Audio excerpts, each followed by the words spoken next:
and it's educational purpose.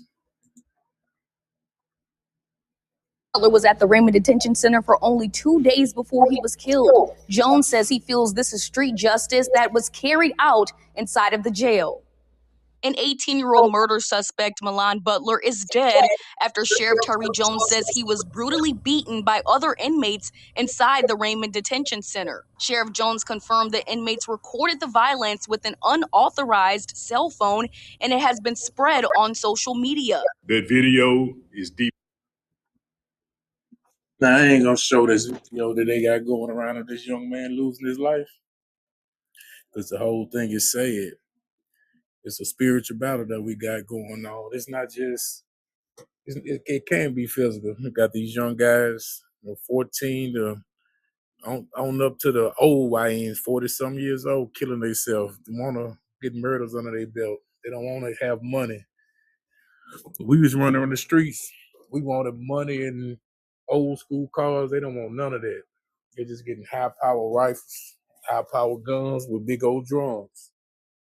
It's a spiritual battle that we fight, man. It's not gonna stop until we realize that Jesus is the way. Then black folks want to go to everything but Jesus. Ancestral worship, Pan-Africanisms, my ancestor this, my ancestor that, and my ancestor didn't worship Jesus Christ. I don't care what they did. It's not right. That's the problem going on.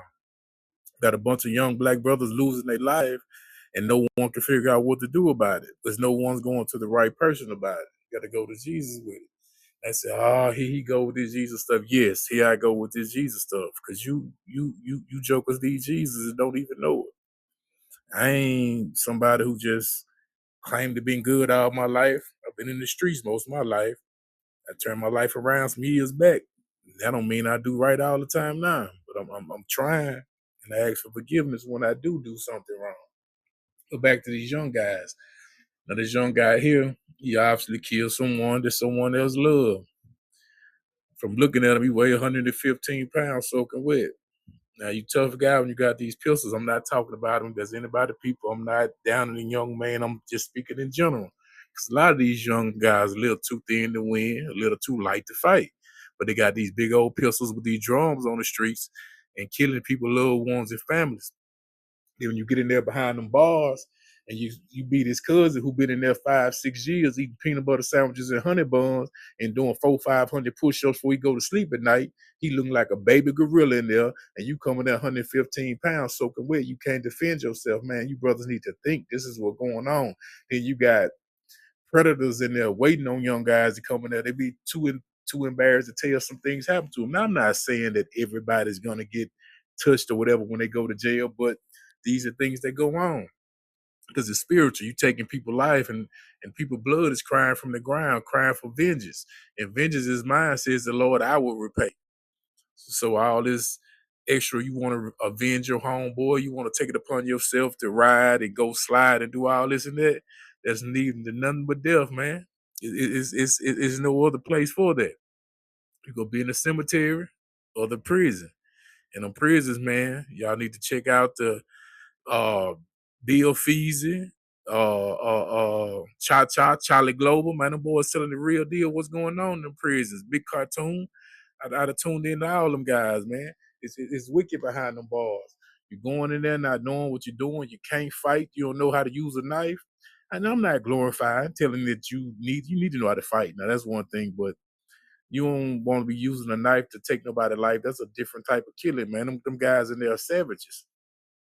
And you putting stress on your mamas and your daddies and your grandmothers and your aunties. You getting there, you want to call home every day. You need this and get that. You get your gambling habit. You want to smoke weed like the other guys. You just end up being another bill, man, behind a bunch of BS that's more spiritual than physical. Because it's wicked spirits that's going around here, got these young guys on this murderous behavior. And don't think I'm just trying to talk down on a young guy because I feel partly responsible for some of the stuff that's going on. I was in the streets, I did certain things, but I always knew the Lord. So it's certain things I just wasn't going to do. I just wasn't going to do. But a lot of things I have done that I'm not I'm not proud of. I'm actually ashamed of a lot of it. So I would never tell it, but that's between me and the Lord. I've been forgiven. But man, just let you brothers know, man, it's another way, man. You don't have to go in there and lose your life like these young brothers did. This your guy Swamp Life, man. Y'all stay up.